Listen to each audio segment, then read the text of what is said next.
I am very excited to talk about this course and to let you hear from Evan about what he's thinking about the course. I also talk a lot with the SNF Paideia folks, and their courses are really all about, dialogue across difference. And that's really what Penn and Washington is about too. So I kind of got excited about being part of, sort of their course offerings. And then finally, I guess almost personally, after January 6th, I really thought that, this is a moment that we need to be talking about. It's a really important topic, both the future of the Republican Party, but really more broadly political ideology and what your ideology is, and, giving you a chance to think about that a bit more deeply. So that's why we're doing on campus. And the most important element of this is that Evan and I have known each other for a few years. And when I first started thinking of this, I thought the only way I can do this is if Evan co-teaches. And I really just feel very grateful that he's agreed to do that. So Evan, what I thought we would do is just ask you a couple of questions about the course.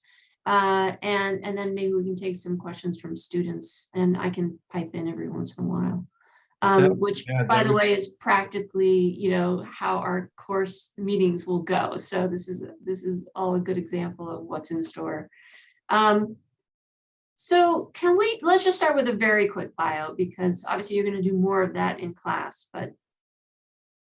Yeah, I'm happy to do that. And as we get started here, I just want to apologize to the students who are with us and to those who will join later for my sparse surroundings and background and suboptimal lighting. I was telling Deirdre before we started that I'm in the middle of a move, so my basement office here has not yet been completely set up in my future place. So apologize for that, but I'm excited to talk about this and excited for the opportunity to co-teach this course, which I think will be very exciting. But by way of bio, for those who may not have heard of me or my efforts, I'll be very brief about that. But originally, I'm from Utah. I attended university here, Brigham Young University. Was recruited by the CIA while in school here, studying international studies. I then went through clandestine operations training and was shipped off overseas soon after 9/11, and then served in various conflict and war zones in Asia, Africa, and the Middle East for the next several years, running covert, traditional and counterterrorism covert operations.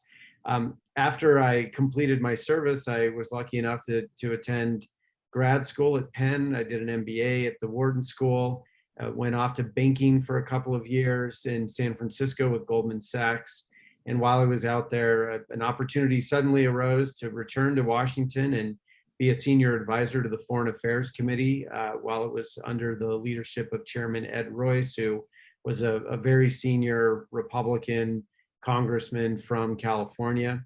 I did that for a couple of years. I oversaw U.S. foreign policy and the funding for it in the Middle East and North Africa, and worked on a range of national security issues for the committee, advising the chairman and other members of Congress on those issues during that period.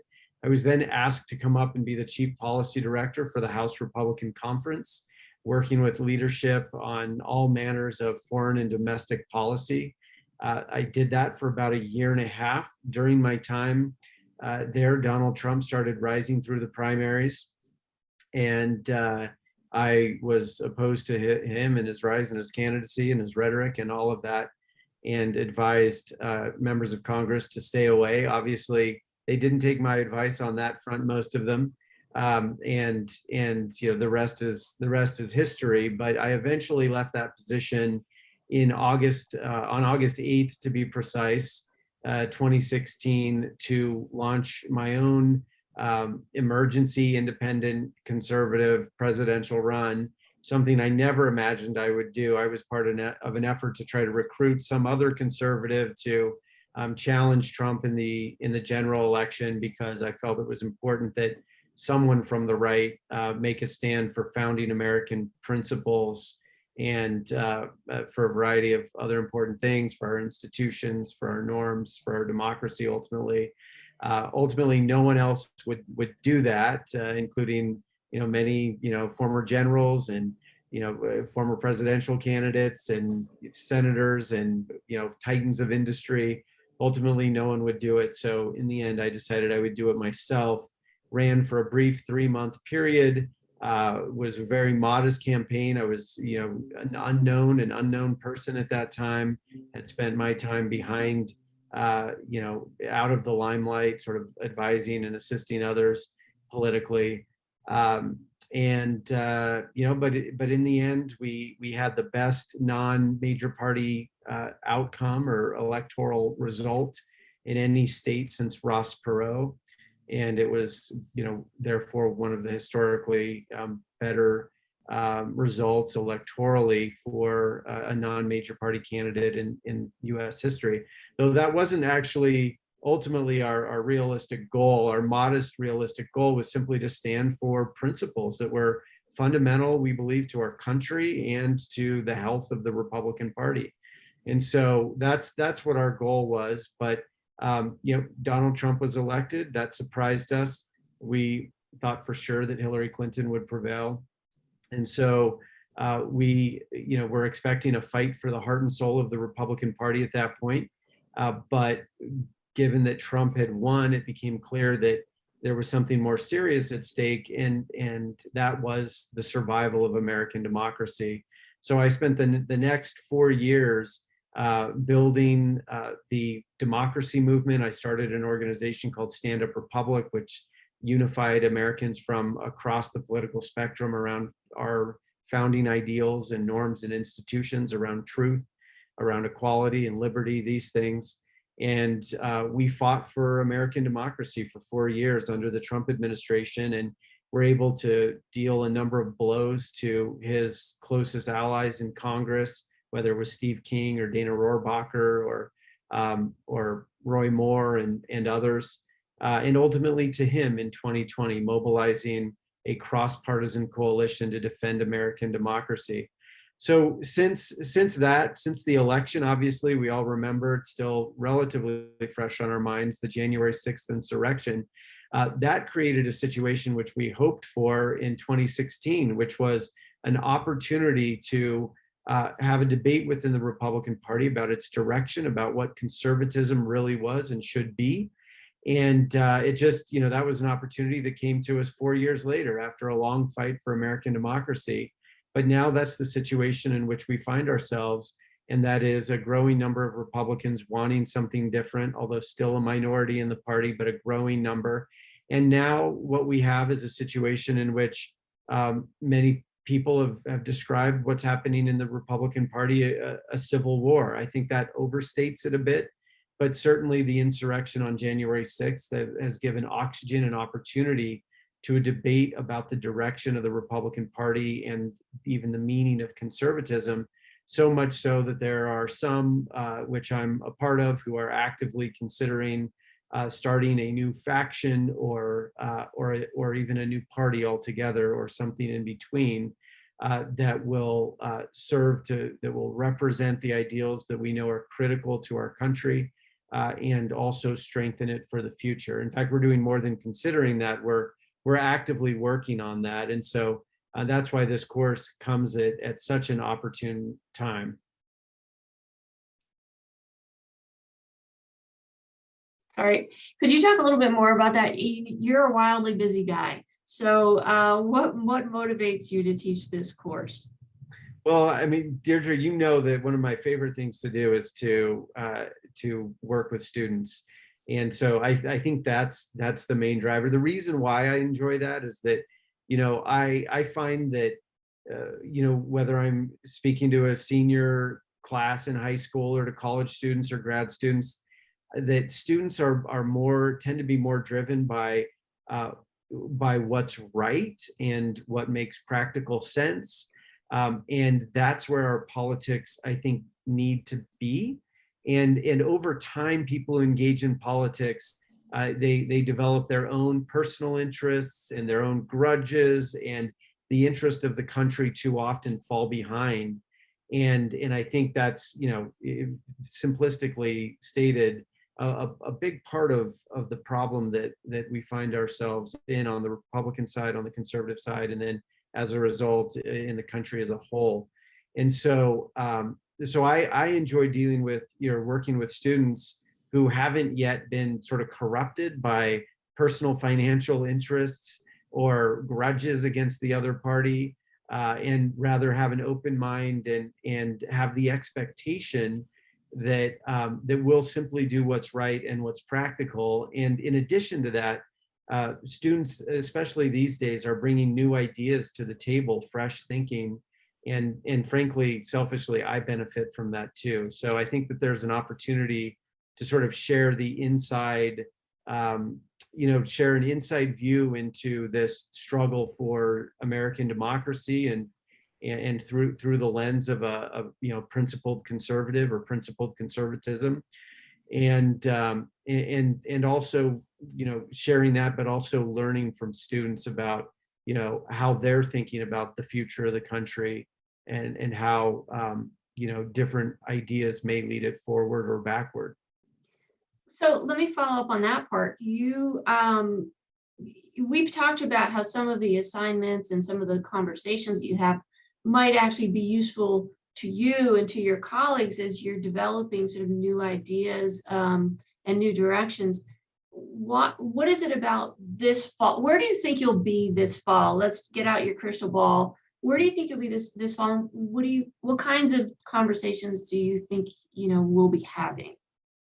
I think by the fall, we will have, those of us who are working on creating a new faction, and in some states it may actually be formally organized as a new party, we will have become public with our policy views on matters of great concern to the country.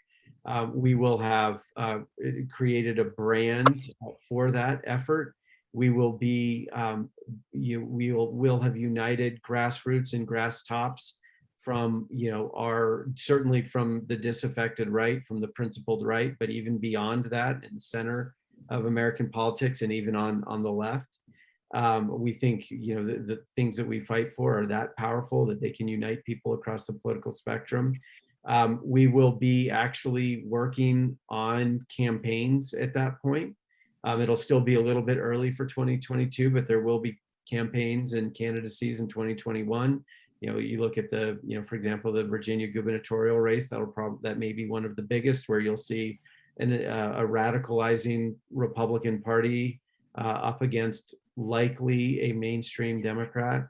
And there's a lot to be learned for the country. We'll probably be engaged in that and other races and preparing for 2022, and that will include primary battles in which we're supporting principled Republicans, and it'll include, preparing for general election contests in which we're supporting unifying Democrats over extremist Republicans. And so we'll be really, by then it'll still be early somewhat in the 2022 cycle, but not that early. I mean, things will be pretty hot and pretty active at that point. And we'll be in the thick of it already on the campaign side, I think. So this is a great opportunity for conservatives, obviously, but why would a non-conservative take this class? I think it may even be more interesting for a non-conservative, to be honest. I mean, I think it'll be interesting for both, don't get me wrong. But in politics, first of all, it's always good to be challenged, right? It's always good to have your views challenged, because frankly, it just makes your views or your ability to defend your views stronger.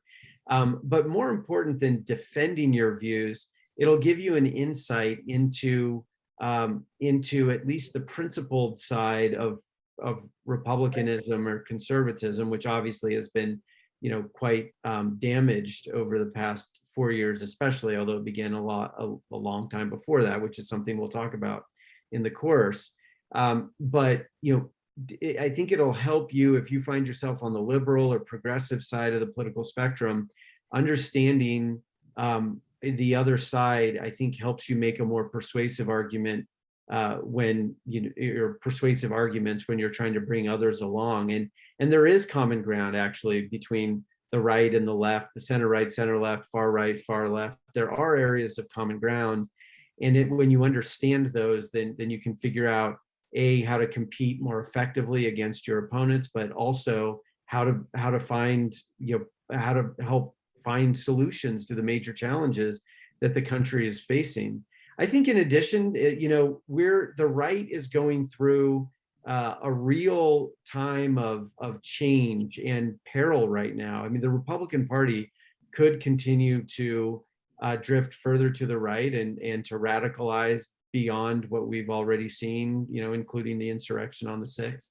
It could further head down that road, and other countries have seen that in time. It happens, and we have to guard against that and fight against that. But it could also, I think it's hard and will take a lot of work, and maybe it isn't possible in the near term. We just don't know. But it's also possible that the Republican Party could go in the other direction. And so I mention that because I think the Democratic Party will also face challenges, within its own ranks in the next decade, probably, and they'll look different than those that the Republican Party faces now. But there will be, both parties are very old, and they have lots of legacy ideas and relationships and traditions. Both parties probably need a refreshing, and that always comes with a political fight, with a political contest.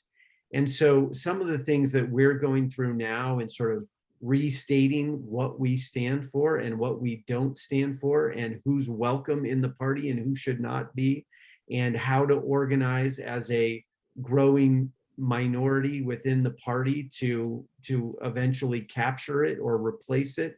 These are all things that, regardless what the party is, there are certain strategies and tactics that we'll be using that will be useful for anyone looking to build political influence and power in a very dynamic circumstances, which is the kind that we certainly face on the right, but I think we face generally in the country and on the left and in the Democratic Party as well. That's a great point. It reminded me of, this is years ago now, one of the first meetings that we had with you with a semester cohort, and there was one girl in particular who's super progressive, and there you are, just very calmly talking about what you believe, and her head was going to explode. Like she was really uncomfortable sort of having that conversation. And actually, I kind of thought it was a very good thing for her to be uncomfortable, because it makes you think about, like, first of all, this guy is actually not Satan. He's a thoughtful person who I could have a conversation with. And it's important to be reminded that you're making a lot of assumptions maybe about, sort of what the other side is, and that you need to rethink that sometimes. And just to be more clear about what it is that you believe is, I think, a helpful part of the process. Hopefully her head was exploding because I was saying things that she didn't expect a conservative to say, not because I was saying things that she found offensive. I don't know. She wasn't at all offended. I think she was just very uncomfortable with sort of being in that conversation. If you always stay in your own, tribe, and you think the other tribe are idiots, then you can't have a sort of a decent conversation. So it's so true. And I'll say that, I've been in those uncomfortable conversations too, and had times where I've been uncomfortable, and I certainly understand that. But the last 4 years have forced me to work harder to find common ground with people across the political aisle. And let me tell you, after you do it a little bit, you realize that we've got a lot in common. And we start with principles, and then we a lot of the times agree on. And then we sort of have a debate, okay, and even we often agree on the goal, like this is what we want, how do we, and then we debate on how best to achieve it. But I think that there's, we're often led to believe in today's politics that there's, more that divides us than unites us. And unifying leaders on both sides of the aisle, especially over the last 4 years, have said otherwise. And President Biden has said that. I think I've heard Barack Obama say that as well. I think I've heard former President Bush say that. It's true. It's not political pablum. It's true. We have far more in common than in difference, although certainly there are important differences. But understanding that political landscape is really a part of maturing politically and becoming an effective political leader or operator, whichever you choose to be. So let's get to the nuts and bolts. What is this class going to actually look like? What are we going to be doing? Yeah, well, I think it's important to first and foremost talk a little bit about the current situation. Where do we find ourselves? I mean, we've just had this terrible insurrection, which in my mind was a 9/11 magnitude event. I think we'll only in years to come really fully recognize what that was. But it was a sitting president leading a violent insurrection against our democracy in order to hold on to power illegitimately. I mean, it is every bit exactly that. And I think we're still understanding it, and it'll take historians to capture that probably before we fully acknowledge that for what it was. But we all know even now that it was a terrible, terrible thing, a threat to our democracy. And so I think we have to take stock of where we are today. Where is extremism on the right? What are its modern, current, contemporary manifestations? Who are those fighting against it from within the party? What are the competitive dynamics electorally? I think we've got to start there. But then I think we back up quite a bit and talk about where conservatism comes from. What is conservatism? How did it form? What does it mean? There are different opinions about what it is and what it means, obviously, especially now.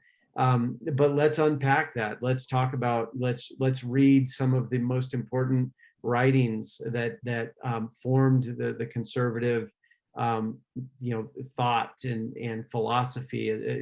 Let's explore the origins of it. Then I think we need to look at where it went after after it came to be. What happened with the Southern strategy? Why did the party of Lincoln end up working so hard to suppress minority votes in the modern time? What happened, and exploring that I think is very, very important. Then I think we have to explore how Donald Trump's rise and how the party leaders who knew better succumbed to his influence and to his movement and joined it. I think it's important to understand how that happened, because it's understanding how people who were previously thought of by many as relatively principled or somewhat principled, how they could buy into such a destructive, in my view, evil movement to destroy our democracy, knowing the danger that it presented. So I think we have to go there. But beyond that, I think that's sort of backward looking. I think it's important to understand how we got here. But then I think it's important to look at the current struggle for the future of the Republican Party. What is the struggle? Where are the fault lines? Who are the players involved? Where are there dangers and opportunities? Then I think we have to get into what a healthy Republican Party or a healthy conservatism built for the future, not the past, looks like. And that's where I think there's going to be a lot of good thinking done by students in the class, and a lot of creative sort of political thinking, knowing what we'll know then about conservatism. I think we should, we'll have the opportunity to build, to reconsider a variety of policy issues and to think to ourselves, okay, how can we craft a policy on this issue, say healthcare, that is both conservative, but that meets our national needs. And that's a very exciting thing because, if you can find those two things, if you can build a policy on healthcare or taxes or whatever it is that meets sort of the ideological requirements of a principled conservatism, even newly defined, then you can, and that works practically, then you're in a position to really to offer a solution to the country that is unifying and therefore lasting. And so that's something that too often policymakers in Washington, an exercise they don't go through, but it's one that we will in this class. And it would be wonderful if there were another class like this about progressivism, and hopefully conservative students would attend that. I'm not holding my breath on that one, but they should. And so, but anyway, I think we'll get into that. I think because this struggle for the future of the Republican Party and conservatism, and therefore the country, will be ongoing. We'll have a variety of guest speakers who will come in and to talk specifically about the history of this, both distant and near, but also the current struggle for the future of the Republican Party. And we'll have incredible guest speakers who are right in the thick of it, sitting members of Congress, well-known leaders in this space, coming to speak with the students, to hear from them and share their views of what's happening. So, I think also I would love for there to be collaboration between the students on some of these things. And, I'd love for there to be a forum in the class, and we're planning for this, in which students will be able to share their ideas, perhaps choosing, one policy or another, or, a handful, and articulating what they think could be a modern conservative view on a certain policy issue, or even offering a more fully baked political or policy solution to a major challenge facing the country. I think it'll be a very exciting discussion. Cool. Before we open up to questions, if anybody has questions, so we've talked a lot about, sort of what we're thinking about this class in particular, and you just talked about guest speakers and the assignments and the kinds of activities in class, and that really lines up with what a Penn in Washington course is. We're very much designing this to be a Penn in Washington course. So it's much more practical. It's much more current affairs focused. You're not likely to read a lot of academic papers. There may be a little bit of, sort of the theory or the first thinkers or that kind of stuff, but much more likely it's long form journalism or short form journalism, from people who are doing a lot of hard thinking right now about this topic. The assignments are usually in a Penn in Washington course more typical of the work that you would actually do in Washington. In this case, it's going to be really interesting to do some sort of big thinking and come up with a platform maybe, or, come up with sort of some of these big, sort of principles that will be useful to you and will be useful to this, sort of going forward to this movement. I will be editing all of your writing very, very heavily. Being a good writer in Washington is super important. So, that's part of the Penn in Washington experience too. And then, this may be a one-shot deal, and this is the only course you ever take that's anything like it, and you don't have any plans to go to Washington, and that's absolutely fine. If you do have, get excited and want to go to Washington, we're here to help you do that. And we take a very active role in connecting you to people and giving you advice and, supporting you whatever way we can. That's very much, sort of what Penn in Washington does. So, so that'll all be wrapped up into this course as well.